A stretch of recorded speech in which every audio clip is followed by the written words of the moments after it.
Signez et partez. Vous n'avez rien à faire ici. Ma belle-mère a poussé 6 pages sur la table de la salle à manger avec 2 doigts. Nous avions enterré son mari 4 jours plus tôt. J'ai regardé le document, puis Hélène. Bonjour à vous aussi. Personne n'a ri. Cela m'allait. Ce n'était pas vraiment une blague. Hélène était assise au bout de la table, à la place habituelle de Bob, portant le même cardigan noir qu'elle avait porté au déjeuner après les funérailles. Denise, la sœur aînée de mon mari, était en face de moi avec un bloc-notes jaune et une tasse de café qu'elle n'avait pas touché. Marc était assis à côté de moi. Cela aurait dû me faire me sentir moins seul. Ce n'était pas le cas. Claire ? A-t-il dit doucement. Tu n'as pas besoin de comprendre tout ça. J'ai tourné la tête. De tout ce qui avait été dit dans cette pièce, c'est cette phrase que j'ai le plus clairement retenue. Non pas parce que c'était la plus cruelle, mais parce qu'elle venait de mon mari. J'ai regardé de nouveau la première page. Accord de règlement familial et de consentement. On m'avait dit que nous nous réunissions pour discuter de quelques questions administratives. Concernant la succession de Bob, personne n'avait mentionné de signer quoi que ce soit. Denise a tapoté son stylo contre la table. Tout le monde a déjà accepté. On n'attend plus que toi. Alors vous avez eu plus de temps que moi avec ça. C'est standard ? A-t-elle dit. Standard pourquoi ? Hélène a soupiré comme si j'étais une caissière qui demandait une pièce d'identité alors qu'elle avait clairement l'âge d'acheter du vin. Votre signature permet à tout de progresser. J'ai lu encore quelques lignes. Il y avait un langage sur le consentement à l'administration. Renonciation aux objections, reconnaissance de certaines hypothèses sur les actifs. Puis un paragraphe concernant l'intérêt de Bob dans un petit bien commercial à l'extérieur de Westerville. Je me suis arrêté là. Si ce n'est qu'une formalité. Pourquoi avez-vous besoin de ma signature ? L'expression d'Hélène s'est durcie. On vient de vous l'expliquer. Non. Vous m'avez dit de signer. Ce n'est pas la même chose. Marc a bougé à côté de moi. Claire. Papa vient de mourir. Maman n'a pas besoin que tu transformes ça en argument juridique. Je l'ai regardé de nouveau. Tu l'as lu ? Il n'a pas répondu. Marc. Je l'ai regardé. Ce n'était pas ma question. Denise a laissé tomber son stylo. Oh. Pour l'amour de Dieu. Notre avocat l'a préparé. Je me suis tourné vers elle. Et votre avocat vous a dit que je ne devais pas le lire. Il a dit que les choses pouvaient être réglées rapidement si tout le monde coopérait. Cela sonnait beaucoup plus plausible. Hélène a tapoté le bas de la dernière page. Signé. J'ai failli sourire. Non pas parce que quelque chose était drôle. C'était l'absurdité pure d'être dite de ne pas lire un document juridique avant de le signer.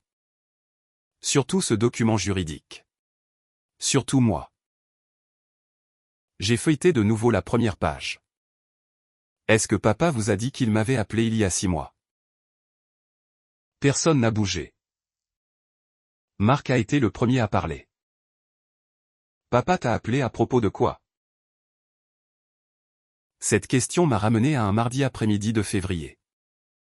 J'étais assise dans ma voiture devant le cabinet de kinésithérapie de ma mère à Dublin, mangeant des amandes dans un petit sachet en plastique parce que j'avais encore sauté le déjeuner. Bob a appelé. Nous n'étions pas le genre de personnes à s'appeler. Bob et moi nous aimions bien. Mais notre relation se résumait surtout à la sauce de la fête de l'Action de grâce. Aux plaintes sur les Cleveland Browns et à lui demandant si je voulais qu'il regarde quel appareil avait commencé à faire du bruit. Alors quand j'ai vu son nom, j'ai répondu immédiatement. Et Bob? Tout va bien? Probablement. C'était Bob. Une réponse d'un seul mot capable de vous inquiéter plus qu'une explication de 5 minutes. Puis il a demandé, que se passe-t-il si quelqu'un signe quelque chose et n'est plus sûr plus tard de ce qu'il a signé? Quel genre de quelque chose? De la paperasse. Très utile, a-t-il ricané. Puis il s'est tu. Il m'a interrogé sur le changement d'un testament, les procurations. Les transferts entre parents et enfants adultes. Puis il a demandé si une personne pouvait témoigner d'une signature après que le document ait déjà été signé. C'est à ce moment-là que j'ai arrêté de manger des amandes. Bob? Est-ce que ça implique Marc ou Denise? Une pause. Peut-être. Alors je ne peux pas être votre avocate. Je ne te demande pas de l'être. S'il y a un conflit familial qui se prépare, tu as besoin de quelqu'un d'indépendant. Je ne veux accuser personne de quoi que ce soit tant que je ne saurais pas que je ne suis pas juste un vieux paranoïaque. Je me souviens d'avoir fermé les yeux une seconde. Bob avait 78 ans. Encore assez vif pour battre au cribbage et rappeler à tout le monde quand les impôts fonciers étaient dus. Mais l'âge fait quelque chose de cruel à la confiance. Parfois les gens commencent à se demander si une préoccupation légitime n'est pas simplement là. Preuve qu'ils vieillissent. Tu as le droit de poser des questions sur ton propre argent. Lui ai-je dit. Je sais. Est-ce que tu le sais vraiment? Une autre pause. Apparemment. J'avais besoin qu'on me le rappelle. Je lui ai donné 3 noms. Tous des avocats spécialisés en succession que je respectais. Aucun n'avait plus de lien professionnel avec moi. Une semaine plus tard, Bob a texté, suivi avec Sloan. Merci. C'était tout. Je n'ai jamais demandé ce qui s'était passé. De retour à la table d'Hélène, Marc me fixait. Pourquoi papa t'aurait-il interrogé sur les successions? Il n'y avait pas de façon dramatique de répondre à ça, alors je n'ai pas essayé. Parce que le droit des successions et des successions a été ma pratique pendant 19 ans. Denise a cligné des yeux. Puis elle a ri brièvement. Tu étais avocate en succession. Oui. Hélène a regardé Marc. Marc avait l'air offensé. Tu ne me l'as jamais dit. Cela m'a prise au dépourvu. Tu savais que je pratiquais le droit. Je savais que tu travaillais dans un cabinet. J'étais avocate dans le cabinet. Marc. Tu n'as jamais dit que tu faisais des successions. Je suis assez sûr de l'avoir fait. Quand? Probablement à un moment pendant les 11 ans que nous sommes mariés. Denise a détourné le regard. Même elle semblait comprendre que cela ne l'avait pas aidée. La vérité était moins dramatique que tout le monde le voulait. J'avais pratiqué à Cleveland pendant près de 2 décennies.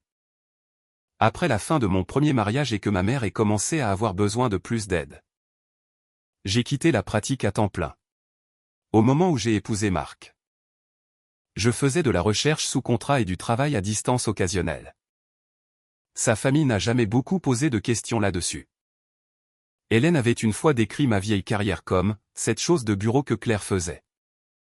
Je l'ai corrigée exactement une fois. Apparemment, personne n'avait pris de notes. J'ai refermé l'accord. Je ne signe pas ça aujourd'hui. Hélène m'a fixé. Alors ne t'attends pas à ce que cette famille oublie ce que tu fais. Qu'est-ce que je fais exactement? Rendre les choses plus difficiles alors que mon mari est mort depuis 4 jours. Celle-là a porté, parce que le chagrin était réel. Hélène avait perdu l'homme avec qui elle avait dormi pendant 52 ans. Je n'allais pas prétendre que sa douleur était une performance juste parce qu'elle me traitait mal. Alors j'ai gardé la voix basse. Je suis désolé que tu traverses ça. J'aimais aussi Bob. Mais je ne signe pas 6 pages qu'on m'a mises sous le nez il y a 10 minutes. Denise a marmonné. Incroyable. Je me suis levé. Marc m'a suivi dehors. Nous avions fait la moitié du chemin vers la maison avant qu'il parle. Tu aurais pu juste signer et laisser maman passer une semaine sans un autre problème. J'ai regardé les lotissements et les centres commerciaux défiler par la fenêtre. Tu l'as lu?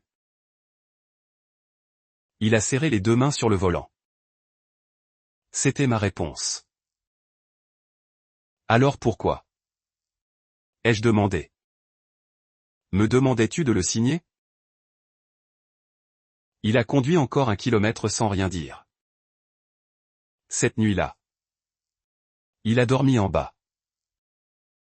Vers 23 heures.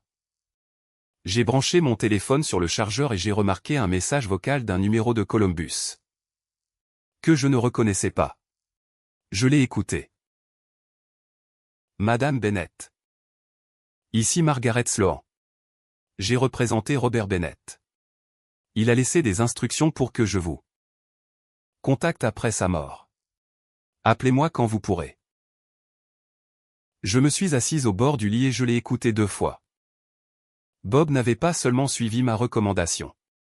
Il avait laissé mon nom derrière lui. J'ai appelé Margaret Sloan le lendemain matin depuis ma voiture. Non pas parce que j'essayais d'être dramatique. Je ne voulais juste pas que Marc entende la moitié d'une conversation juridique à travers le mur de la cuisine et décide qu'il comprenait tout. Elle a répondu aux 2e sonnerie. Claire Bennett. Oui, je suis contente que vous ayez appelé. Sa voix était calme, entraînée. Le genre de voix que l'on veut quand quelqu'un est sur le point de vous dire quelque chose de compliqué. J'ai eu votre message. Ai-je dit. Vous représentiez Bob. Oui. Jusqu'à récemment? Jusqu'à sa mort. Cela m'en a dit plus que je ne m'y attendais. J'ai regardé à travers le pare-brise le parking d'un crochet à Dublin. Des gens poussaient des caddies, chargeaient de l'eau en bouteille. Se disputaient avec des enfants à propos de céréales. Un mardi matin ordinaire. Pendant ce temps, mon beau-père mort avait apparemment une vie juridique dont aucun de nous ne savait rien. Margaret a dit, préférez-vous en discuter en personne? Oui. Bien. Une partie ne devrait pas se faire par téléphone. Cette phrase n'a rien fait pour ma tension artérielle. Son bureau était en centre-ville, dans un vieux bâtiment en briques près de Broad Street. Pas de hall en marbre, pas de grande plaque en laiton, juste une réceptionniste. Un ficus qui avait connu de meilleures années et des photographies encadrées de Margaret avec ce qui semblait être 3 générations du même Golden Retriever. Elle est sortie elle-même. Elle avait environ 60 ans. Cheveux argentés coupés juste sous les oreilles, pantalon marine, talons bas. Claire. Margaret. Nous avons serré la main. Son bureau avait 3 boîtes de banque empilées à côté d'une bibliothèque. Je les ai regardées. Elle a remarqué. Ce n'est pas tout Bob. Bien. 2 leçons moins. Cela a valu le plus petit sourire. Une fois assise. J'ai sauté les préliminaires. Bob a-t-il changé son testament? Oui. M'a-t-il laissé quelque chose? Margaret m'a regardé par-dessus ses lunettes. Si par quelque chose vous voulez dire une fortune cachée, non. J'ai ri malgré moi. Dieu merci. Ce n'est pas la réaction que j'ai d'habitude. J'ai eu assez de surprises cette semaine. Elle a croisé les mains. La préoccupation principale de Bob était Hélène. Il voulait qu'elle soit protégée financièrement. Pour le reste de sa vie. Cela lui ressemble. Oui. Il ne faisait pas confiance à Denise. Margaret a marqué une pause.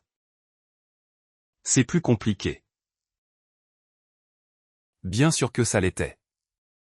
L'argent de famille est presque toujours plus compliqué que quiconque ne le voudrait. Margaret a expliqué que Bob lui avait apporté plusieurs années de relevés bancaires. Au fil du temps, environ 140 000 $ étaient allés vers Denise. Certains chèques directs, de l'aide pour l'hypothèque, quelques transferts plus importants. J'ai grimacé. Ça sonne mal quand on dit le chiffre d'un coup. Oui, a dit Margaret. Mais une grande partie n'était pas inappropriée. Cela comptait. Bob avait toujours aidé Denise. Après son divorce, quand elle avait failli perdre sa maison, Bob avait couvert 2 paiements d'hypothèque. Quand sa chaudière était morte en janvier, il avait payé pour ça aussi. Il avait même aidé pour les frais de scolarité de son fils pendant quelques semestres. Il se plaignait. Puis il écrivait le chèque. C'était Bob. Alors qu'est-ce qui l'inquiétait? Ai-je demandé. Les transactions plus tardives. Margaret a ouvert un dossier. Elle ne m'a encore rien tendu. Une concernait son intérêt dans un immeuble commercial. Une autre concernait une autorisation qu'il ne se souvenait pas clairement d'avoir signée. Je me suis adossé. Pensait-il que Denise avait falsifié sa signature? Il n'a jamais dit ça. Qu'a-t-il dit? Qu'il n'était plus certain que chaque document placé devant lui correspondait à ce qu'il croyait avoir accepté.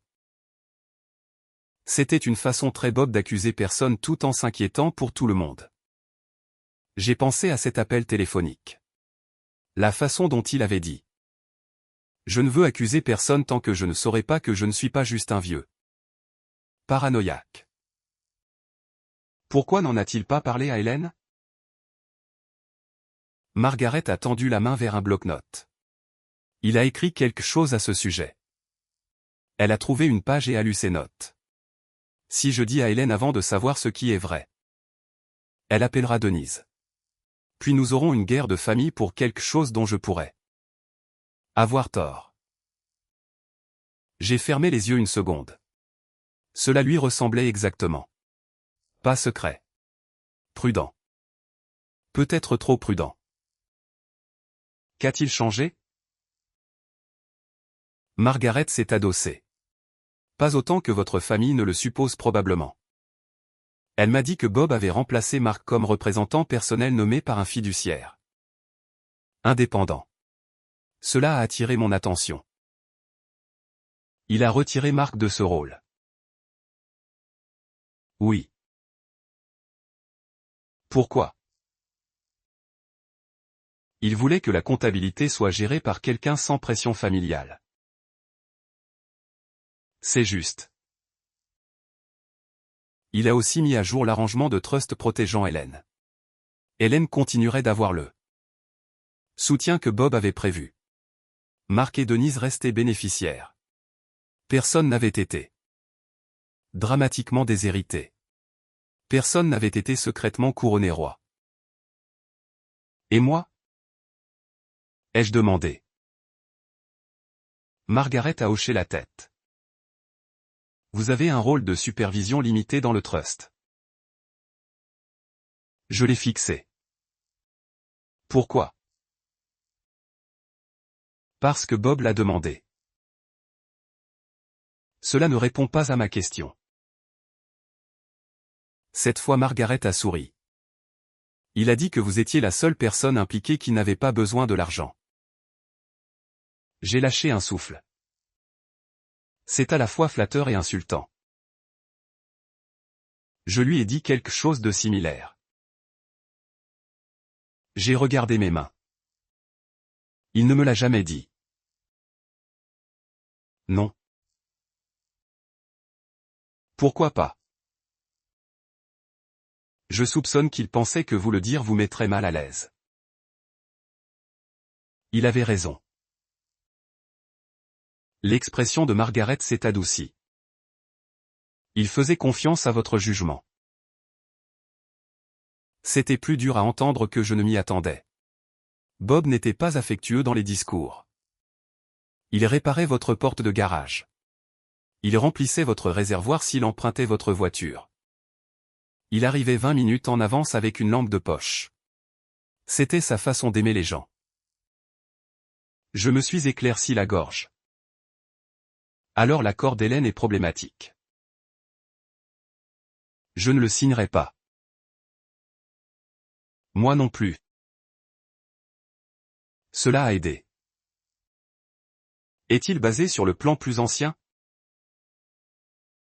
Margaret a hoché la tête. Au moins en partie. Alors ils ne savent peut-être pas qu'il a changé les choses. Correct. Je suis resté assise un moment. Puis j'ai demandé, Mark sait-il quelque chose de tout ça?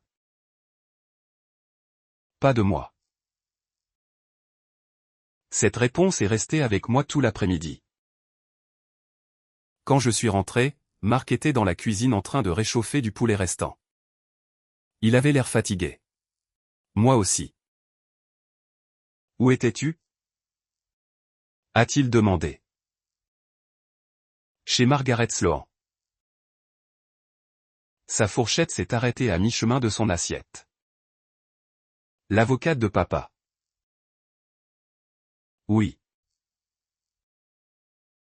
Qu'est-ce qu'elle voulait? Expliquer ce que papa a changé. Il s'est appuyé contre le comptoir. Combien t'a-t-il laissé? Cela est sorti trop vite. Je n'ai pas répondu tout de suite. Puis j'ai dit, rien. Ses épaules sont un peu tombées, mais je l'ai vu. Et une fois qu'on voit quelque chose comme ça, on ne peut plus l'ignorer. Il ne m'a pas laissé d'argent? Marc. Je n'ai pas dit. Tu n'as pas eu besoin. Il avait l'air irrité maintenant. Claire? Allez. Non. Tu m'as posé la première question qui t'est venue à l'esprit. Qu'est-ce que j'étais censé demander? Comment se porte ta mère? Peut-être? Cela l'a fait taire. Elle l'est? Ai-je dit? Papa s'en est assuré. Il a hoché la tête. D'accord. Mais il a aussi ordonné une comptabilité indépendante de certaines transactions impliquant Denise. Son visage a encore changé. Voilà. Quoi? C'est ce que font les avocats. J'ai vraiment ri. Excuse-moi. Tu prends un problème de famille et tu en fais une affaire. Ton père a engagé l'avocate. Papa a aidé Denise tout le temps. Je sais. Alors pourquoi fouille-t-il dans sa vie? Ils ne le font pas.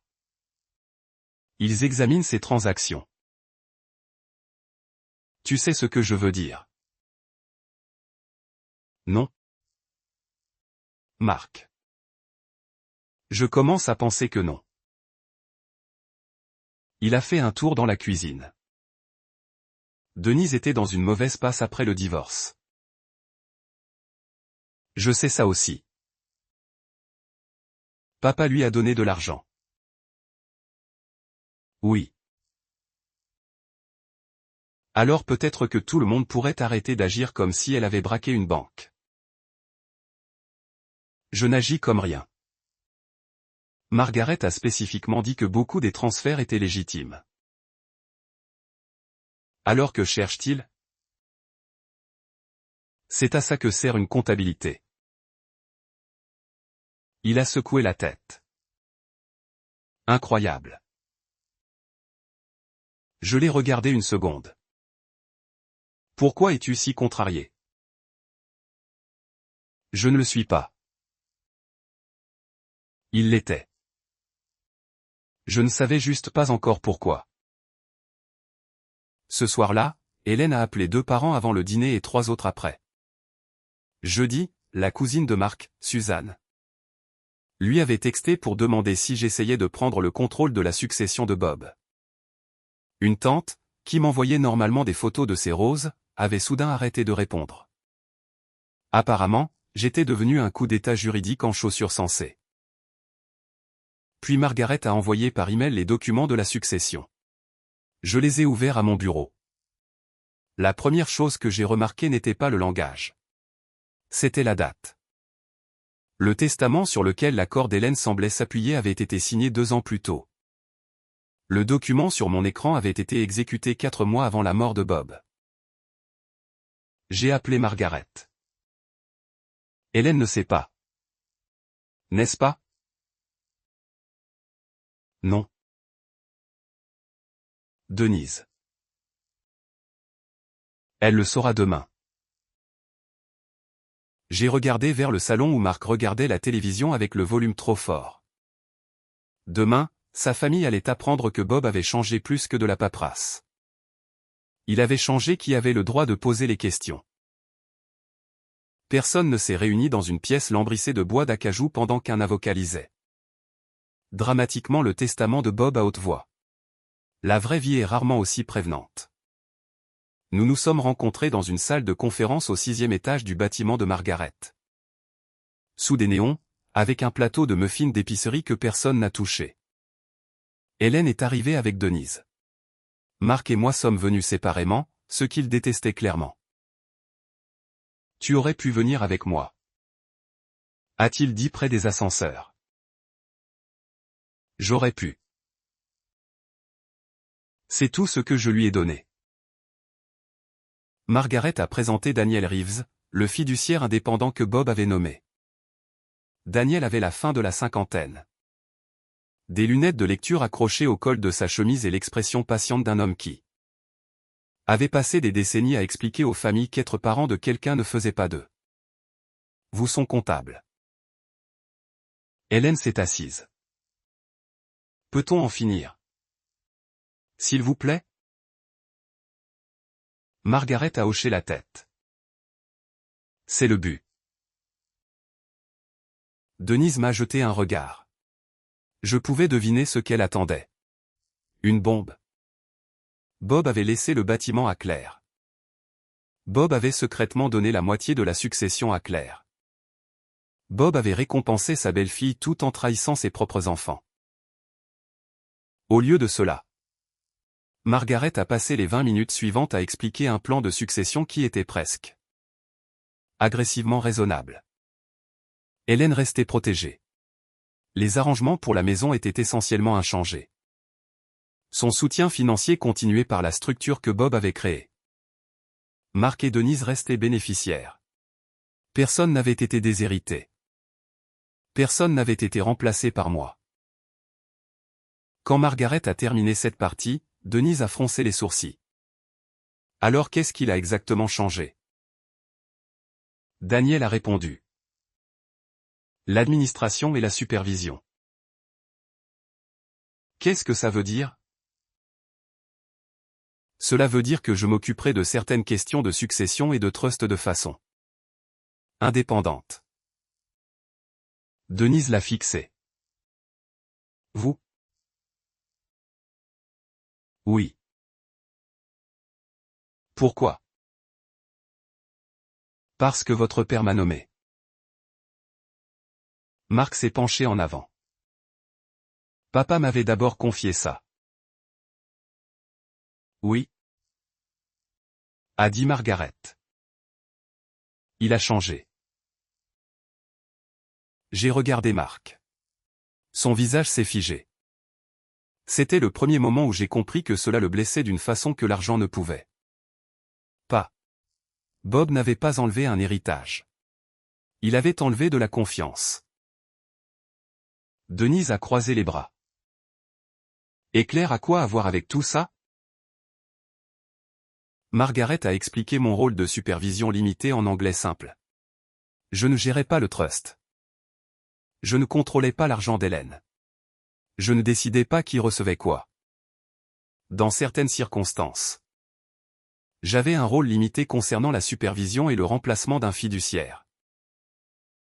Hélène m'a regardé. Tu savais ça? Pas avant hier. Commode. Pour qui? Elle n'a pas répondu. Daniel a ouvert un dossier. Il y a une autre disposition dont nous devons discuter. Denise a soupiré. Bien sûr qu'il y en a. Votre père a demandé une comptabilité de plusieurs transactions impliquant ses actifs. Son expression a changé. Quelle transaction? Nous sommes en train de le déterminer. Alors un inconnu a le droit de fouiller dans les comptes bancaires de papa. Daniel n'a pas réagi à l'insulte. Votre père m'a instruit de les examiner.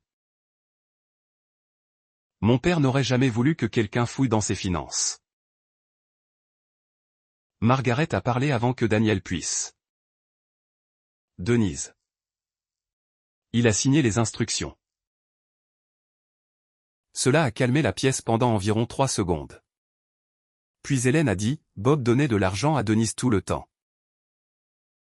Je comprends, a dit Daniel. Il aidait ses enfants. C'est ce que font les pères. Personne ne conteste ça. C'était la première chose sensée que quelqu'un avait dite à propos de l'argent.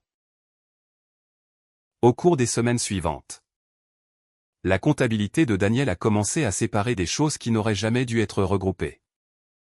Un chèque que Bob avait écrit à Denise quand sa chaudière était tombée en panne. Clairement autorisé.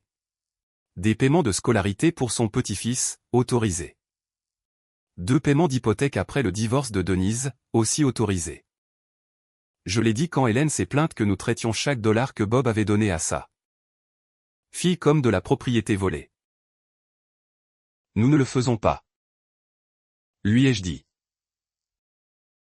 Elle a eu l'air surprise. Excusez-moi. Bob avait le droit de donner son argent à Denise. Si les dossiers montrent qu'il l'a fait, alors c'est la fin de l'histoire. Denise m'a étudié. Je pense qu'elle s'était préparée à combattre une version de moi qui n'existait pas. Le problème était que toutes les transactions ne ressemblaient pas à celle-là. Un après-midi, Daniel a envoyé plusieurs documents par l'intermédiaire des avocats pour examen. J'étais assise à ma table de cuisine quand je les ai ouverts. Le bien commercial est réapparu. Bob avait possédé un intérêt minoritaire dans un petit immeuble à l'extérieur de Westerville pendant des années. Rien de glamour. Un laboratoire dentaire occupait une unité, un fournisseur de chauffage-climatisation une autre. Et Bob plaisantait que le parking produisait plus de maux de tête que de loyers. Un document concernait l'autorité relative à l'intérêt de Bob. J'ai lu la première page, puis la deuxième. En bas se trouvait la signature de Bob. En dessous, une ligne de témoin. Mark Bennett. J'ai fixé le nom de mon mari. Il y a des moments où le cerveau commence à offrir des explications avant même que vous ayez demandé. Peut-être que j'avais mal compris le document. Peut-être que Marc en avait parlé et que j'avais oublié. Peut-être que Bob l'avait signé chez nous. Peut-être qu'il n'y avait rien de mal. Je n'ai pas appelé Marc. J'ai attendu. Ce soir-là, il est rentré avec des plats à emporter d'un endroit de barbecue qu'il aimait. Je t'ai pris du brisket. Merci. Il a dû entendre quelque chose dans ma voix.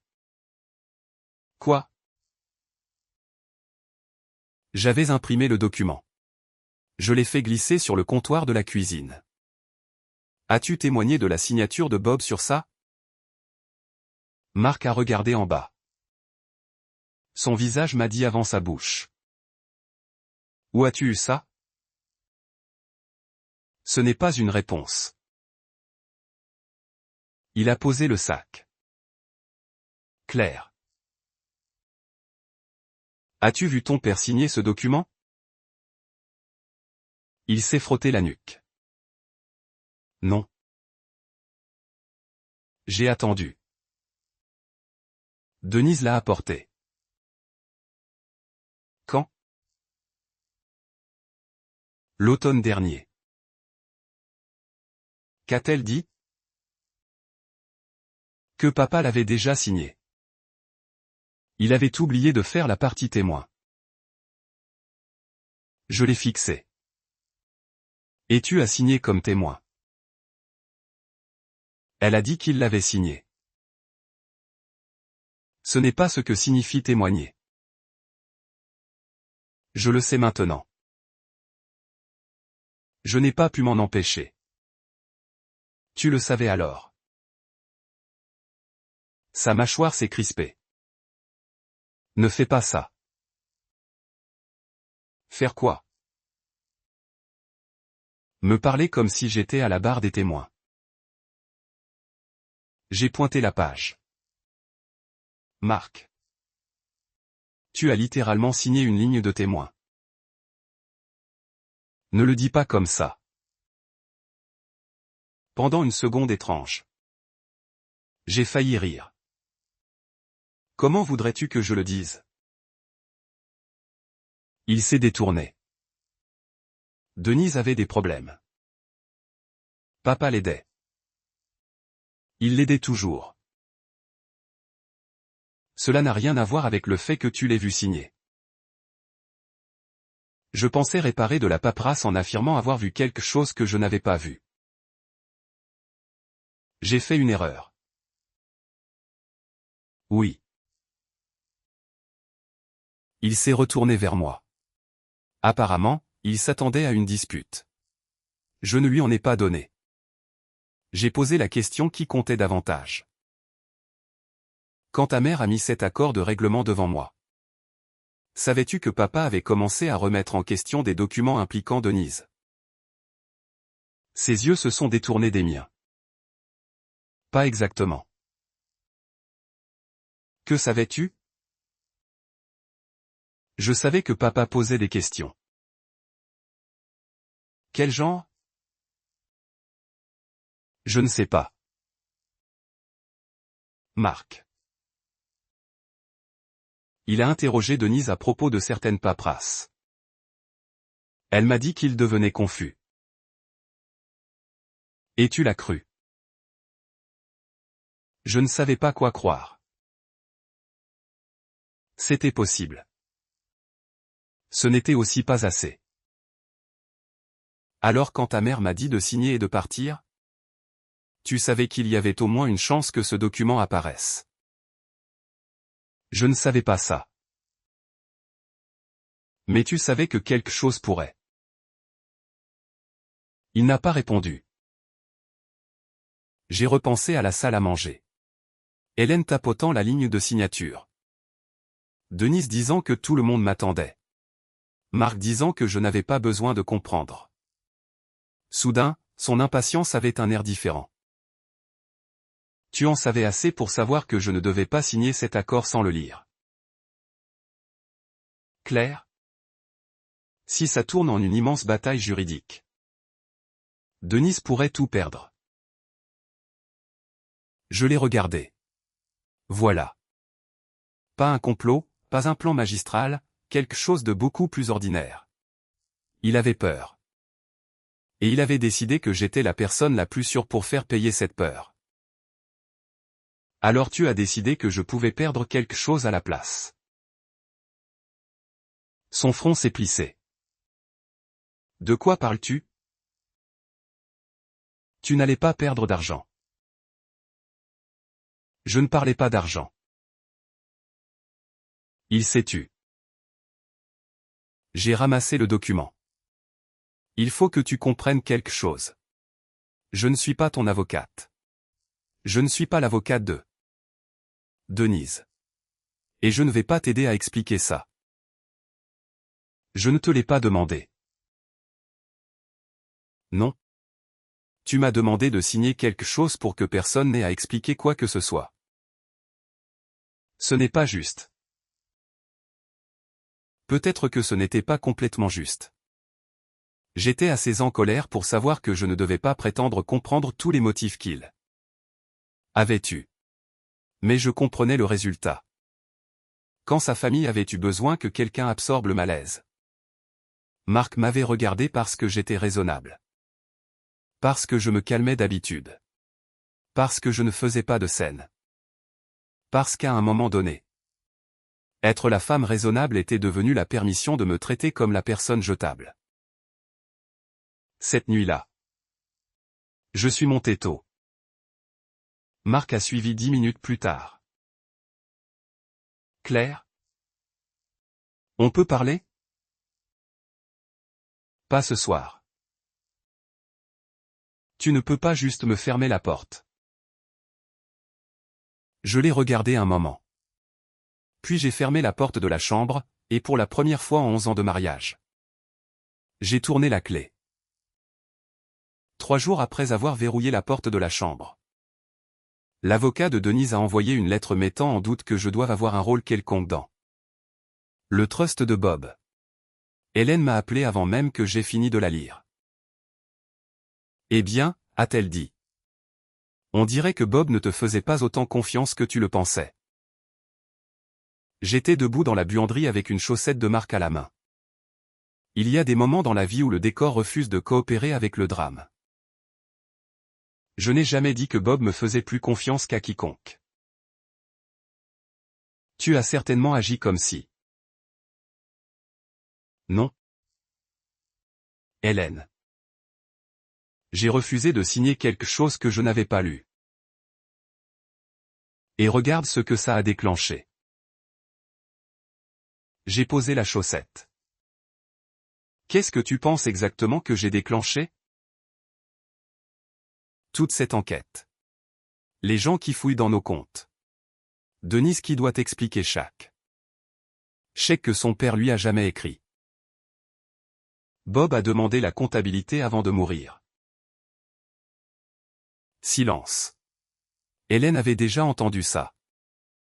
Elle préférait simplement les versions de la réalité où j'étais plus facile à blâmer. Enfin. Elle a dit, l'avocat de Denise dit que tu as un conflit d'intérêts. Il a peut-être raison sur une partie de ça. Cela l'a arrêté. Quoi? J'ai dit qu'il a peut-être un point. Elle n'avait clairement aucune réponse préparée pour un accord. Je lui ai dit que j'avais besoin de parler à Margaret et j'ai terminé l'appel. Margaret était moins alarmée que moi. Nous nous sommes rencontrés cet après-midi-là. Peuvent-ils me retirer? Ai-je demandé. Ils peuvent contester votre participation. Qu'ils réussissent est une autre question. Parce que je suis marié à Marc. Plus précisément parce que Marc est un bénéficiaire et que sa conduite peut maintenant croiser une transaction contestée. J'ai fixé le bloc-notes entre nous. C'était étrange. 6 mois plus tôt, je ne savais pas que Bob avait l'intention de me donner un rôle quelconque. Maintenant, la possibilité de perdre une partie de ce rôle me semblait personnelle. Non pas parce que je voulais de l'autorité, mais parce que Bob avait fait un choix. Et je ne voulais pas que Denise le réécrive simplement parce qu'elle n'aimait pas ce choix. Margaret a dû lire quelque chose sur mon visage. Bob savait que vous étiez marié à Marc quand il vous a nommé. Claire. Ce n'était pas exactement une information cachée. J'espère que non. Mais la validité et la prudence sont deux questions différentes. Si les intérêts de Marc deviennent adverses au trust, il peut y avoir des décisions où il serait plus propre que vous ne participiez pas. Est-ce que me retirer dans ces domaines protégerait le processus? Oui. Alors je me retire. Margaret a marqué une pause.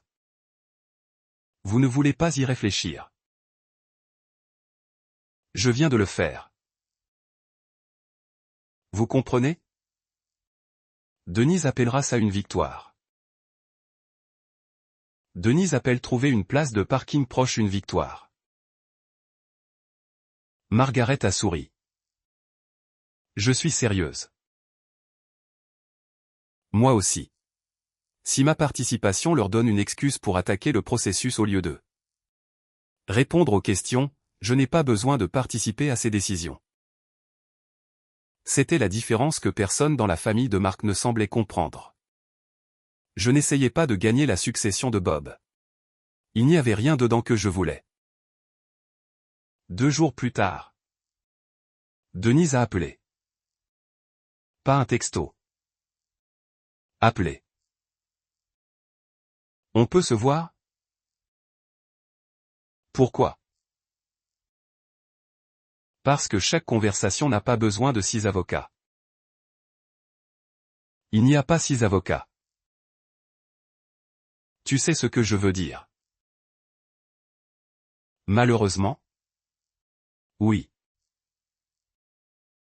Nous nous sommes rencontrés dans un panerai à mi-chemin entre nos maisons. Denise était déjà là avec un café quand je suis arrivé. Pas d'Hélène, pas de Marc, pas de bloc-notes. Elle avait l'air fatiguée. Vraiment fatiguée. Pendant les 10 premières minutes, nous avons à peine parlé de Bob. Denise a parlé de son divorce. Je connaissais la version large. Je ne connaissais pas les détails humiliants. Son ex-mari avait gardé la petite entreprise qu'ils avaient construite ensemble. Le règlement n'avait pas été comme elle s'y attendait. Elle avait refinancé la maison exactement au mauvais moment. Puis elle avait passé presque 1 an à prétendre que tout allait bien parce que son fils vivait encore avec elle. Tu sais ce que c'est, a-t-elle dit. D'avoir 55 ans et d'appeler ton père parce que ton hypothèque est due. J'ai remué mon café. Non. Je détestais ça. Je te crois. Elle avait presque l'air irritée par cette réponse. Je ne lui volais pas. Je n'ai pas dit que tu le faisais. Tout le monde me traite comme si j'avais vidé ses comptes. Ils ne le font pas. Un inconnu fouille dans des années de ma vie. Il fouille dans les comptes de Bob. Tu sais ce que je veux dire. Cette phrase courait apparemment dans la famille. Denise s'est penchée. Papa allait m'aider avec la propriété de toute façon. Alors pourquoi ne lui as-tu pas demandé de signer le document de nouveau? Elle s'est adossée. Il l'avait déjà signé. Alors pourquoi Marc a-t-il dû en témoigner après? Sa bouche s'est crispée. Tu as déjà décidé de ce qui s'est passé. Non. C'est pourquoi nous posons encore des questions. Elle a regardé vers la fenêtre. Je pouvais voir la colère en elle, mais il y avait de l'embarras en dessous. Cela comptait pour moi. Cela n'effaçait juste rien. Je me noyais. Claire. Je comprends ça. Non. Tu ne comprends pas. Tu as raison. Je ne sais pas ce que ton divorce a ressenti. Je ne sais pas ce que ça a ressenti. D'appeler Bob pour de l'argent. Elle m'a regardé. Mais je sais ce que la honte ressent, ai-je dit. Et la honte ne transforme pas la signature de quelqu'un d'autre en la tienne. Son visage a changé. Je n'ai jamais falsifié le nom de papa. Je n'ai pas dit que tu l'avais fait. Tu l'as sous-entendu. Non. J'ai demandé pourquoi tu ne lui as pas fait signer la paperasse correctement s'il était. D'accord. Elle a attrapé son sac. C'était une erreur. Probablement. Elle s'est levée. Puis s'est arrêtée. Tu te crois meilleur que nous? Non. Denise. Je le pensais. Je pense que ton père méritait de savoir ce qu'il signait. Elle est partie sans dire au revoir. La semaine suivante. Margaret m'a laissé examiner des portions du mémorandum de Bob qui étaient pertinentes pour l'administration. Ce n'était pas une lettre, ce qui le rendait en quelque sorte plus dur, juste des notes datées. Des appels téléphoniques, des questions, des choses dont il voulait se souvenir. Puis j'ai trouvé le nom de Marc. Marc sait que Denise lui a fait témoigner quelque chose. Il ne me dira pas quoi. Je l'ai lu 2 fois. Bob avait su. Peut-être pas tout, mais assez pour savoir que son fils l'évitait. Quelques lignes plus loin se trouvait une autre entrée. Appelez Claire. Elle m'a dit de ne rien signer que je ne comprends pas. Bon conseil. J'aurais dû le prendre plus tôt. Je me suis arrêté là. C'était Bob. Pas de grande déclaration. Pas de paragraphe sentimental sur le fait que j'étais la fille qu'il n'avait jamais eue. Juste 8 ou 9 mots d'approbation enfouis entre des notes sur des relevés bancaires. J'ai dû poser les pages quand même. Ce soir-là, Marc est rentré tard. Il avait enfin engagé son propre avocat. J'étais soulagé. C'est si grave? Ai-je demandé. Il a desserré sa cravate. Il ne sait pas encore. Au moins c'est une réponse honnête. Marc n'a pas apprécié ça. Mon avocat a dit que selon à quoi le document a servi, ce que je savais, tout ça. Je pourrais avoir un vrai problème. J'ai hoché la tête. Il m'a dit de ne rien supprimer, de ne pas parler à Denise de ce que je vais dire, de ne pas essayer d'aligner nos histoires. Bon conseil. Marc m'a regardé. Tu peux s'il te plaît t'arrêter de me parler comme une avocate pendant 5 minutes. Je ne le fais pas. Alors dis-moi ce que je devrais faire. Voilà. Après des années à se soucier à peine du genre de droit que j'avais pratiqué. Soudain mon expertise était devenue très intéressante. Tu devrais écouter ton avocat. Claire? Qu'est-ce que tu veux de moi? Je ne sais pas. De l'aide? Je ne peux pas être la personne qui t'aide à minimiser quelque chose dans lequel je suis impliqué. De l'autre côté. Son expression s'est durcie. Alors je suis ton ennemi maintenant. Non. Je me suis levé. Tu es mon mari. C'est ce qui rend ça pire. Le lendemain matin, j'ai fait 2 valises. Pas tout ce qui comptait pour moi. Je ne mettais pas en scène une sortie. J'avais besoin d'un endroit où je pouvais réfléchir sans mesurer chaque phrase à la peur de Marc. J'ai loué un appartement meublé plus près de la résidence assistée de ma mère. Marc a regardé depuis le seuil de la chambre pendant que je pliais des pulls. Tu me quittes? Je quitte la maison. Ce n'est pas ce que j'ai demandé. Je ne connais pas la réponse à ce que tu as demandé. C'était la vérité. Une semaine plus tard. L'avocat de Marc lui a dit qu'il devait fournir une déclaration complète avant la médiation et la conférence de comptabilité à venir. Cette nuit-là, Denise lui a texté. Je le sais parce que Marc me l'a montré plus tard. Appelle-moi avant de leur dire quoi que ce soit. Pour une fois, il ne l'a pas fait. Il a tapé, je dis la vérité à mon avocat. Puis il a posé le téléphone face contre table. Ce n'était pas une rédemption. Mais c'était la première fois que je le voyais choisir une vérité difficile alors qu'un mensonge. Plus facile était là, à l'attendre. Quand nous sommes arrivés à la médiation. Plus personne ne prétendait que c'était pour simplifier la succession. La salle de conférence était 2 étages en dessous du bureau de Margaret. Mur beige, longue table, mauvais café. Le genre de pièce conçue pour faire durer 6 heures comme 9. Marc était déjà là avec son avocat quand je suis arrivé. Il s'est levé en me voyant. Et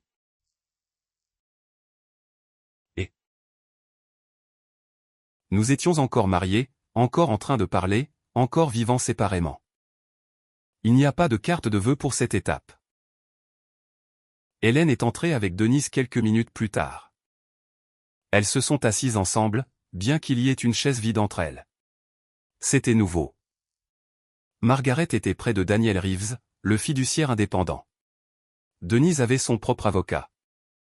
Hélène avait un conseil sur les questions de trust. Bien qu'elle semblât personnellement offensée par l'idée que quiconque dans la pièce en sache plus qu'elle. Daniel a commencé.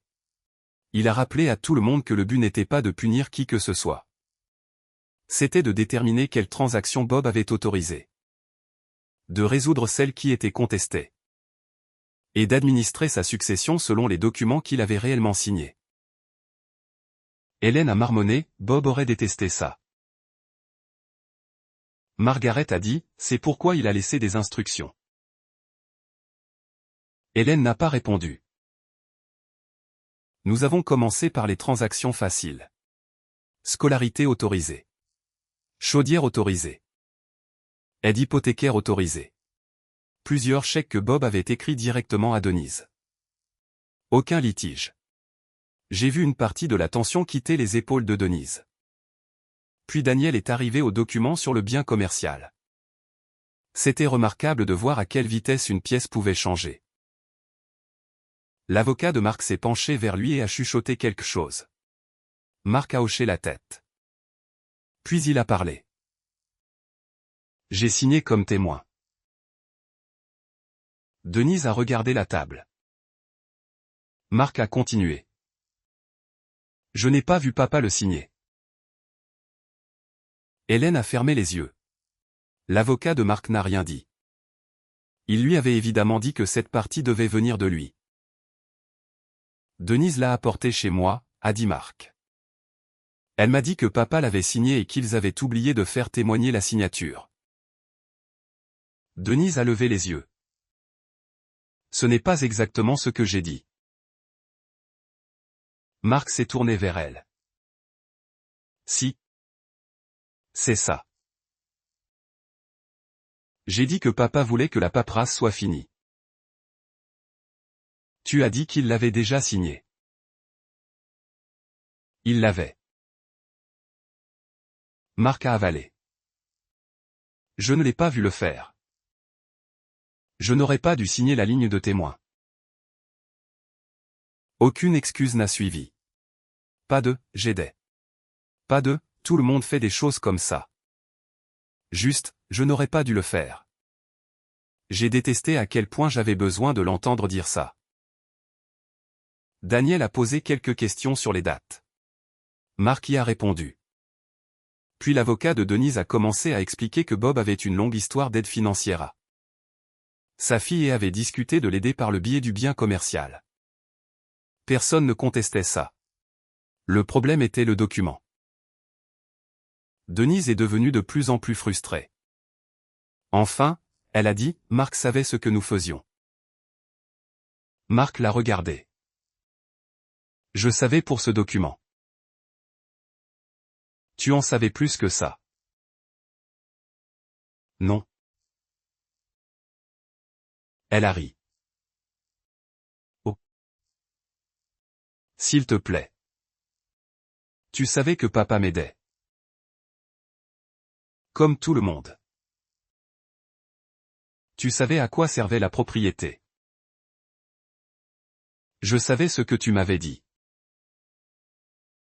Denise s'est tournée vers Daniel. Il fait comme si j'étais arrivé chez lui avec un mystérieux morceau de papier. On a parlé de ces trucs. L'avocat de Marc a interrompu. Les conversations générales sur le soutien financier de votre père ne sont pas la même chose que la connaissance d'une transaction spécifique. Denise a pointé vers Marc. Il savait. Marc a secoué la tête. Non. Si. Et puis, avant que je puisse dire quoi que ce soit, Hélène a parlé. Oui, Denise. Il ne savait pas. Tout le monde l'a regardé. Denise a cligné des yeux. Maman. Ne me maman pas, la voix d'Hélène était basse. Ton frère a fait une chose stupide. Ne le rends pas responsable de tout ce que tu as fait. Denise l'a fixé. Tu prends son parti maintenant. Je dis la vérité. Tu savais que papa m'aidait. Oui. Tu savais que j'avais accès au compte. Oui. Alors ne reste pas assise là à faire comme si. Je savais que tu avais accès parce que ton père te l'avait donné pour certaines choses. La bouche d'Hélène s'est crispée. Je ne savais pas chaque chose que tu faisais. C'était la première vraie fissure entre elles. Non pas parce qu'Hélène avait soudain découvert la moralité. Elle croyait encore que Denise avait été traitée trop durement.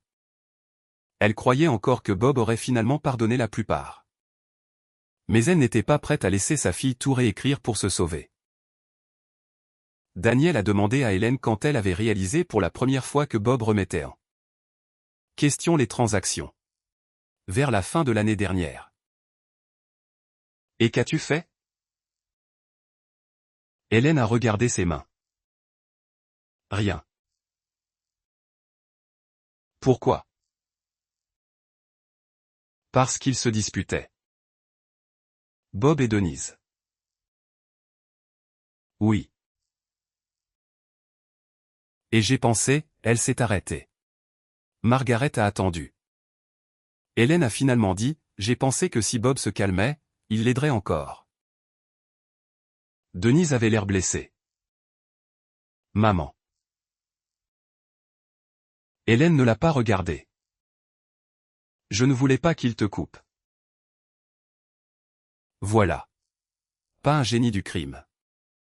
Une mère protégeant sa fille adulte longtemps après que la protection ait cessé d'être utile. Daniel a demandé, alors quand Bob a commencé à remettre en question la paperasse. Vous avez choisi de ne pas poursuivre ses préoccupations avec lui? Les yeux d'Hélène se sont levés. Je viens de perdre mon mari. Maintenant je suis assise dans une pièce pleine de gens qui dissèquent chaque erreur que ma famille a jamais faite. Personne n'a répondu. Puis elle m'a regardé directement. Et elle a le droit de s'asseoir là à nous juger tous. J'ai gardé la voix égale. Je ne vous juge pas. Tu nous juges depuis le jour où Bob est mort. Non. J'ai demandé ce qu'il voulait. Tu te crois plus intelligente que tout le monde parce que tu es avocate. Non. Je le pensais. Bob était plus intelligent que nous tous. Hélène a ri amèrement. Oh. S'il te plaît. Il a arrêté de faire confiance aux gens qui continuaient à lui dire de ne pas poser de questions. Cela a porté. Les yeux d'Hélène se sont aiguisés. Tu aurais pu signer ce papier chez moi, et rien de tout ça ne serait arrivé. Je l'ai fixé une seconde. J'étais de retour à cette table de salle à manger, la chaise de Bob. Son doigt tapotant la ligne de signature. Marc à côté de moi. Tu n'as pas besoin de comprendre tout ça. Non. Ai-je dit. C'est pourquoi tu voulais que je signe avant que quiconque l'explique. Hélène a ouvert la bouche. Puis l'a refermée. Daniel a fait avancer la conversation.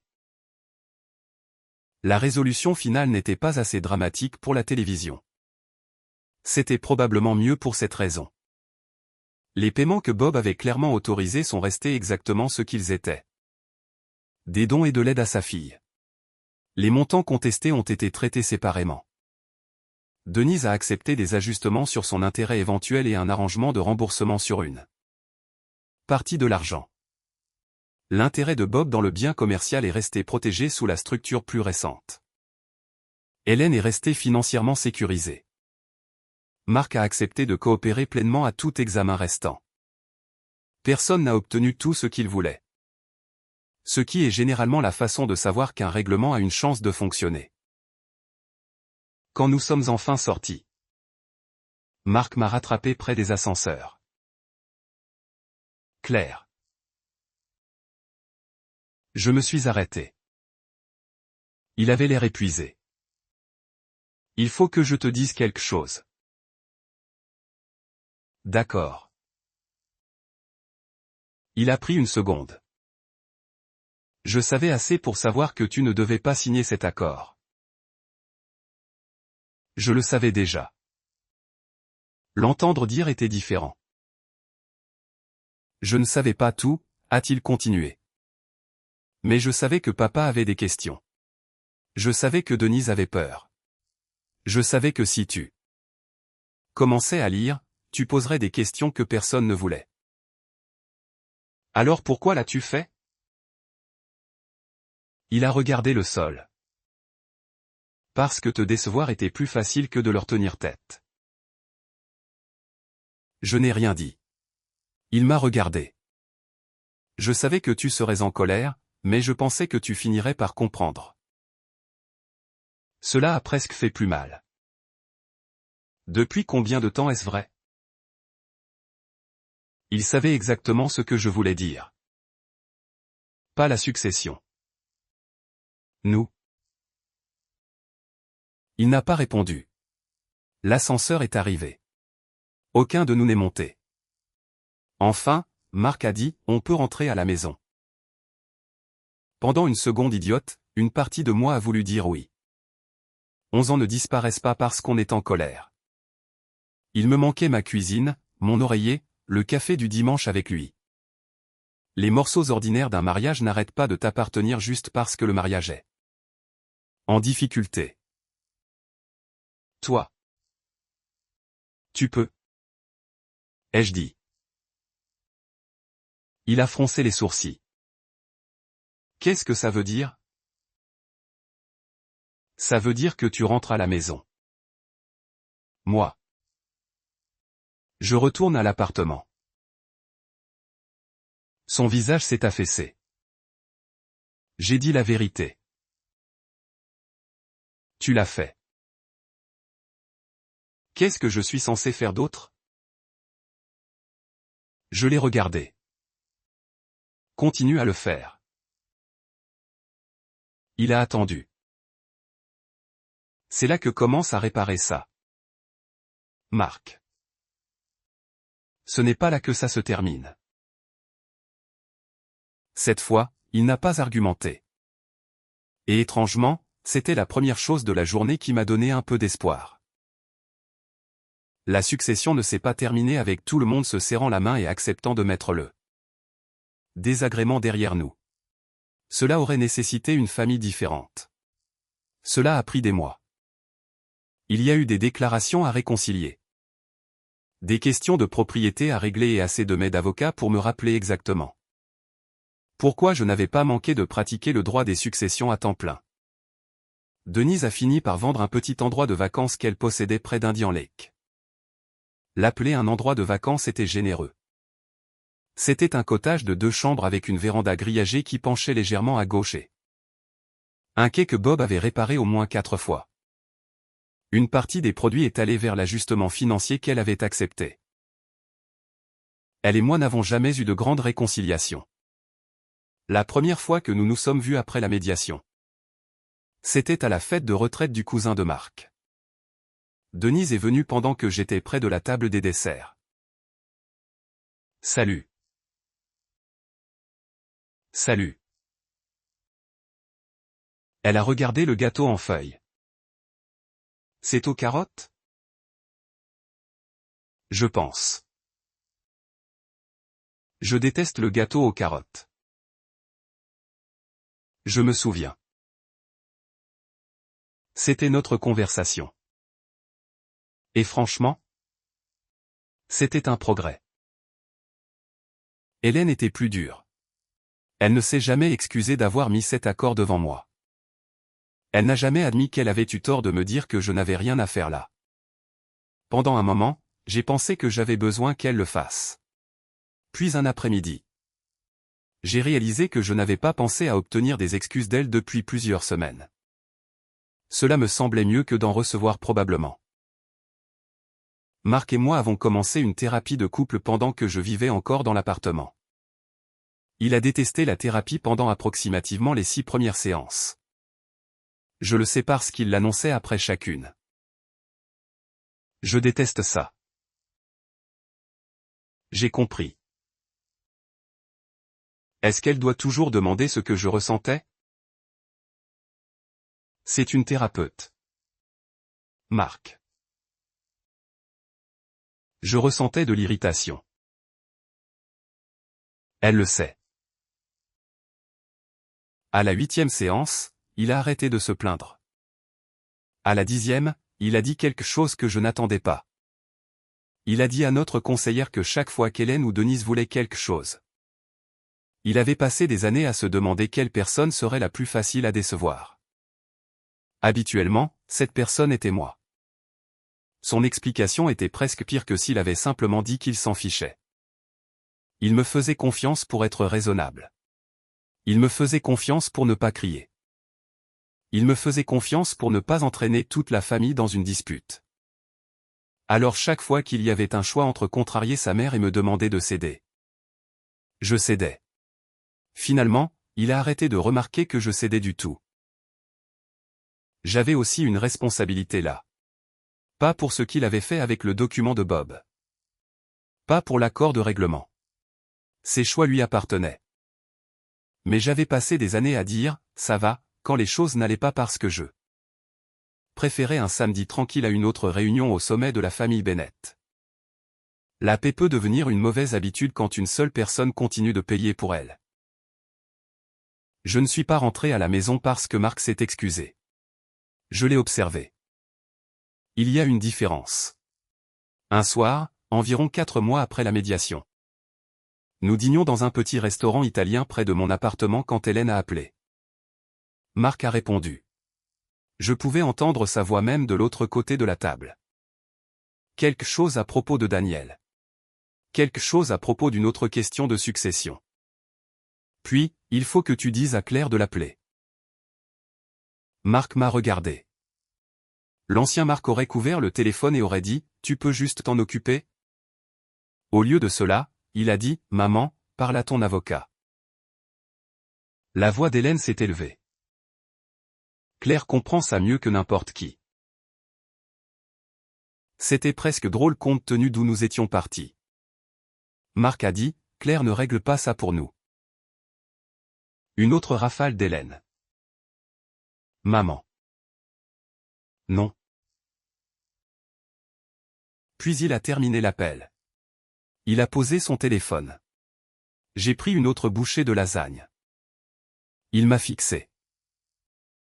Quoi? Rien. Tu souris. Non. Absolument si. Mange ton dîner.